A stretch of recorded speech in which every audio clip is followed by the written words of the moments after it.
संभल में finance company के cash collection करने वाले कर्मचारी ने कंपनी का पैसा हड़पने की नीयत से रच डाली फर्जी लूट की घटना की स्क्रिप्ट।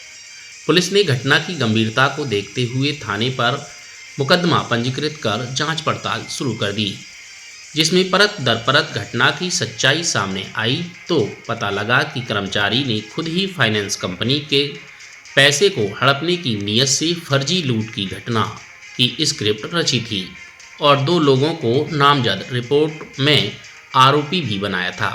दरअसल पूरा मामला संभल जनपद के रजपुरा थाना इलाके का है, जहां पर 15 सितंबर को एक व्यक्ति द्वारा डायल यूपी 112 पुलिस को सूचना दी गई थी कि 2 लोगों ने 60 से 65 हजार रुपये, बैग और एक मोबाइल लूट लिया है। मौके पर पहुंची पुलिस ने घटना की गंभीरता को देखते हुए थाने पर मामला पंजीकृत कर जांच शुरू कर दी, जिसमें परत दर परत घटना की सच्चाई सामने आई तो पता लगा कर्मचारी ने खुद ही फाइनेंस कंपनी का पैसा हड़पने की नीयत से फर्जी लूट की घटना की स्क्रिप्ट रची थी और 2 लोगों को नामजद रिपोर्ट में आरोपी भी बनाया था। संभल कोतवाली क्षेत्र का रहने वाला अविनाश सैनी फाइनेंस कंपनी में कैश कलेक्शन का कार्य करता है। उसने मुरादाबाद जनपद के छजलेट थाना इलाके के रहने वाले अपने दोस्त संजीव की मदद से फर्जी लूट की घटना को अंजाम दिया था। फिलहाल पुलिस ने दोनों आरोपियों को गिरफ्तार किया है और नकदी तथा सामान को भी बरामद किया है। दोनों आरोपियों के खिलाफ कंपनी के शाखा प्रबंधक की तहरीर पर मुकदमा पंजीकृत किया गया है। इस घटना पर संभल के एसपी ने जानकारी दी है।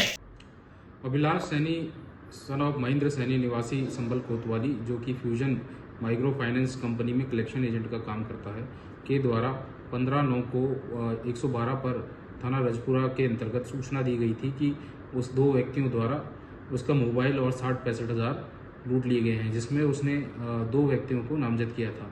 इस संदर्भ में पुलिस द्वारा मुकदमा थाना रजपुरा में दर्ज कराया गया था। तफ्तीश के दौरान यह निकल के आया कि उक्त वादी द्वारा यह घटना झूठी लिखाई गई थी और 2 व्यक्तियों को फंसाने के उद्देश्य से लिखाई गई थी। इस विवेचना में यह निकल के आया कि अभिलाष सैनी का उक्त 2 लोगों से विवाद था और उनको फंसाने के उद्देश्य से उसने यह घटना स्वीकारित की और इसके लिए उसने अपने एक मित्र संजीव कुमार निवासी मुरादाबाद को बुलाया और उसको एक बैग जिसमें 1,10,000 जो कि उसने कलेक्ट किए थे, साथ ही साथ अपना मोबाइल उसको देके वहाँ से भेज दिया और लूट होने का सूचना पुलिस को दी। इस संदर्भ में पुलिस द्वारा अभिलाष को 30,000 रुपये, मोबाइल, बैग और अन्य सामान के साथ आज गिरफ्तार किया है और संजीव उसका साथी को 12,000 रुपये तथा उसके द्वारा जो 68,000 रुपये खाते में डाल लिए गए थे उसको फ्रीज कर दिया गया है। इस संदर्भ में माइक्रो फाइनेंस कंपनी की तरफ से गबन का मुकदमा लिखाया गया है। दोनों अभियुक्त को गिरफ्तार कर जेल भेजा गया है।